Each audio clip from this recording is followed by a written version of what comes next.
Ma'am आपने देखा होगा आईटी कंपनियां, देश की जानी मानी कंपनियां ले ऑफ कर रही हैं, वो कारण कुछ भी बताएं, लेकिन लोगों का मानना है कि इसका सबसे बड़ा कारण एआई है। आपका इस पर क्या व्यू है?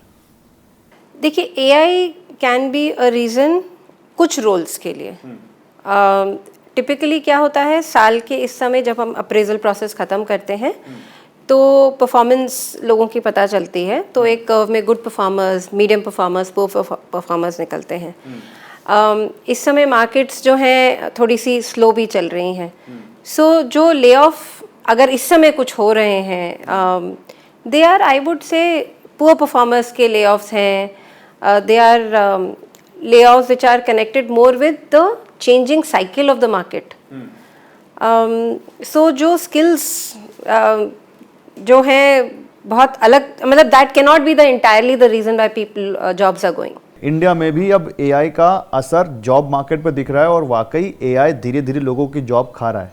I won't say AI job खा रहा है, एज आई सेड एआई बहुत स्पेसिफिक तरह के ही रोल्स को अफेक्ट करता है, जो रेपिटेटिव रोल्स होते हैं, कस्टमर सर्विस वाले हैं, क्लरिकल रोल्स जो हैं, those are the kind of roles जो एआई अफेक्ट कर सकता है।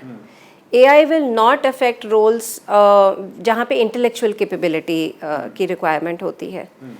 तो that I think is the point. So we cannot blame every role job loss on AI. अगर 10 लोगों का काम एक एआई सिस्टम कर रहा है तो क्या कंपनियां इस तरफ अब ज़्यादा ध्यान दे रही हैं? कंपनियों में क्या ये ट्रेंड दिख रहा है कि? Absolutely, absolutely. आप इसको अगर आप ऐसे सोचिए, बिजनेस का मेन, किसी भी बिजनेस का मेन पर्पस क्या है? Profit, right?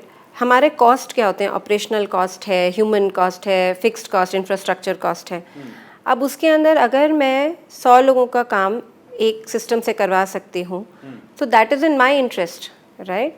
And there are some roles, scale अगर मुझे करना है, मेरे पास 10 लोग हैं जो कस्टमर सर्विस का काम कर रहे हैं, उसकी जगह अगर मेरा एक सिस्टम कर ले, स्केलिंग अब फास्ट हो जाएगी, मेरा रनिंग कॉस्ट कम हो जाएगा।